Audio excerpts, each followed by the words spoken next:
Sir. మామూలుగా మనం ఇవాళ 11th డేట్ నాడు నవంబర్. ఈ రోజు నేను అమ్ముకోవడానికి సిద్ధమైనా. కానీ ఏదో అనివార్య కారణాల వల్ల నేను పత్తి లోడ్ చేయలేకపోయినా. అప్పుడు మరి స్లాట్‌ను క్యాన్సెల్ చేసుకోవచ్చా? లేకపోతే నెక్స్ట్ ఇది డే కూడా రైతులకు మంచిగా తెలియాల్సిన విషయం ఇది. Yes sir.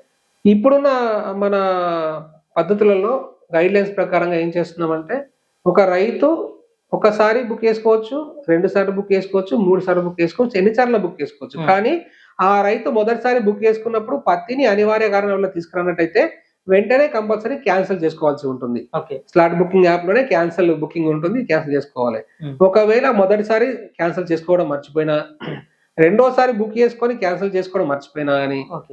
మూడోసారి బుక్ చేసుకొని పత్తిని తీసుకురాకుండా క్యాన్సెల్ చేసుకొని మర్చిపోయినా గాని, అతని నంబర్‌ని పూర్తిగా బ్లాక్ చేయడం జరుగుతుంది సీసీఐ వారు. ఓకే. మళ్ళీ వాళ్ళు రావాలంటే సంబంధిత సిపిఓని సంప్రదించి హ్మ్. దానికి రిజెక్ట్ వాళ్ళు తీసుకురాకపోవడానికి గల కారణాలను వివరిస్తూ దరఖాస్తు ఇచ్చినట్టయితే దాన్ని సీసీఐ వారు బ్రాంచ్ మీద సంప్రదించి ఇదంతా ఒక ప్రాసెస్ విధానంలో సాగుతుంది. కాబట్టి రైతులు ముందుగానే గమనించి ఒకవేళ పత్తిని అనివార్య కారణాల వల్ల తీసుకున్నట్టయితే వెంటనే స్లాట్ బుకింగ్ యాప్ నుంచి క్యాన్సెల్ చేసుకోవచ్చు.